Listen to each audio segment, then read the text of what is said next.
The morning had begun like any other, wrapped in golden calm and gentle warmth.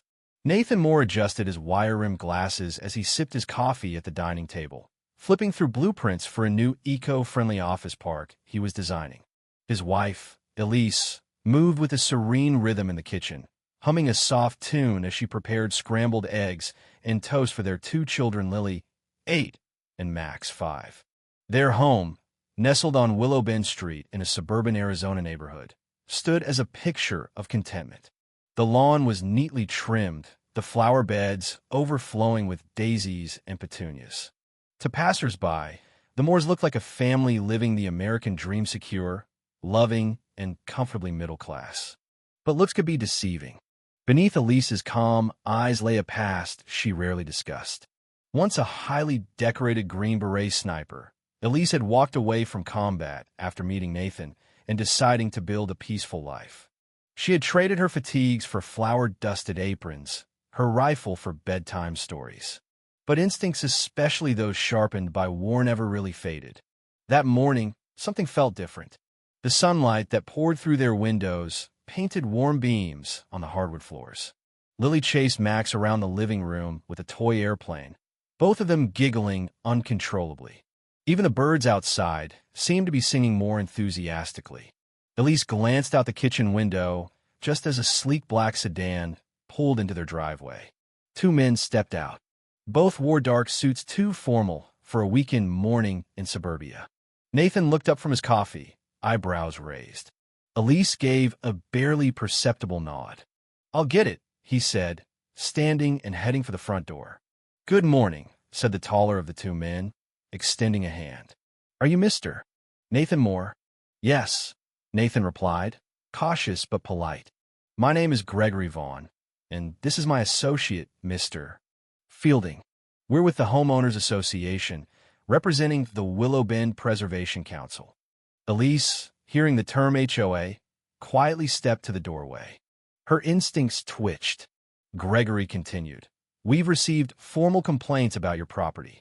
Specifically, your front door is painted a non-compliant color, and the shrubbery lining your driveway exceeds the acceptable height outlined in the community guidelines." Nathan blinked. "You're here about our paint and bushes." Vaughn didn't flinch. "These rules are in place to protect the community's visual integrity and ensure property values remain stable. You have 7 days to resolve these issues. Failure to comply will result in administrative escalation." Elise stepped forward. Her green eyes locked on both men. Her voice was cool but resolute. "We'll look into it." The men left without further exchange, their polished shoes clicking along the walkway. Nathan ran a hand through his hair in disbelief. "This is absurd." Elise placed a hand on his shoulder. "Let's just fix it. For now." Though the request seemed minor on the surface, something about the encounter gnawed at Elise. The posture of the men, the deliberate phrasing. It didn't feel like a petty citation, it felt like a warning. Over the next few days, Nathan poured through the HOA guidelines. They were dense, obscure, and in some cases contradicting. When he asked neighbors about their experiences, most were hesitant to talk. A few admitted to being fined for similar minor infractions, while others only shook their heads and whispered about enforcement teams that had shown up at odd hours. Elise acted decisively. She trimmed the bushes herself, wearing gardening gloves until her palms blistered. When Nathan asked if they should repaint the door, she agreed, not because she was afraid of the HOA, but because she wanted to buy time. But even with these efforts, the HOA remained unsatisfied. On the evening of the 7th day, a black van pulled into the driveway.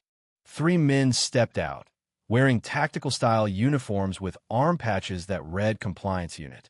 They didn't knock. Instead, a heavy-set man with a shaved head approached and barked, "Mr. and Mrs.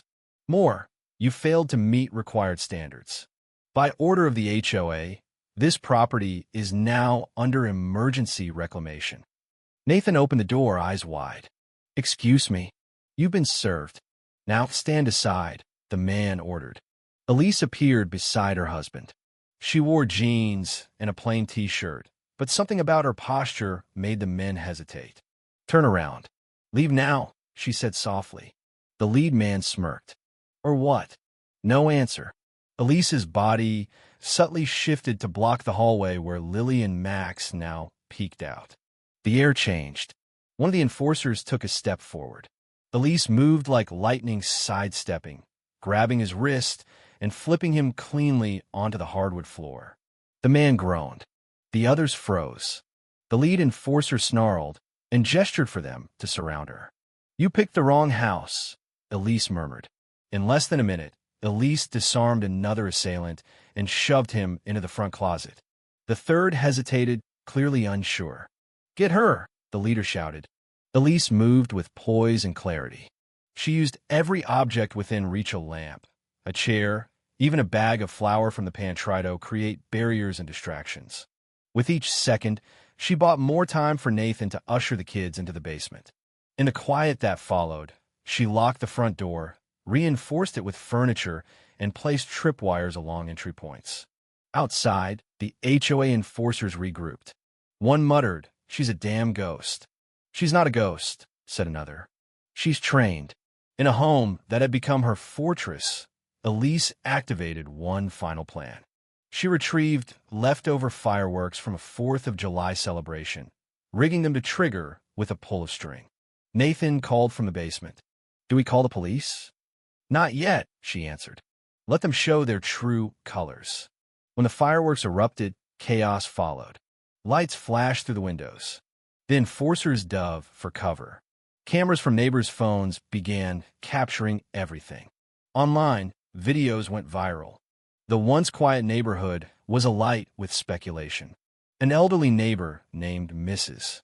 Penelope drew gasps when she exclaimed, "That's Elise Moore." She was Special Forces, Sniper Division, protected embassies in Kabul. Support swelled. At that moment, Nathan received a message from his old college friend, a lawyer named Martin Reyes. "I've reviewed the HOA's bylaws. They're illegally operating as a pseudo-municipal authority. Hold tight. Authorities are en route." Inside, Elise exhaled slowly. "We're not alone anymore." Police cars rolled up at dawn. Officers began separating the HOA enforcers from the crowd. Elise answered questions calmly and clearly. "They tried to evict us unlawfully. I defended my home and my children." One of the enforcers, perhaps desperate to save face, broke from the group and circled to the rear of the house. Elise caught his movement in the reflection of a glass cabinet. She met him by the kitchen, armed only with a broom handle. "I won't hurt you," she said, "unless you make me." The man, breath heavy, lowered his weapon and backed out. When the last officer secured the scene, neighbors clapped. Reporters snapped photos of Elise holding Lily in her arms, Max on her hip. In the days that followed, the HOA collapsed. Financial records revealed fraud, embezzlement, and illegal use of private security.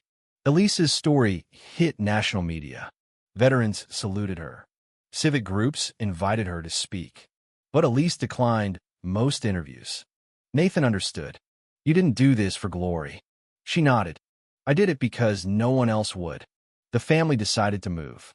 Not out of fear, but to close the chapter. Their new home was smaller, nestled between hills and open fields. Lily and Max had more space to play. Nathan's new design firm thrived. Elise homeschooled the children, weaving lessons of character into every subject.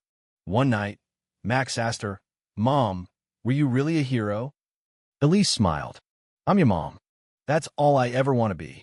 And in the silence that followed, Nathan reached for her hand, knowing he'd married a woman who didn't just protect their home. She protected the very meaning of it.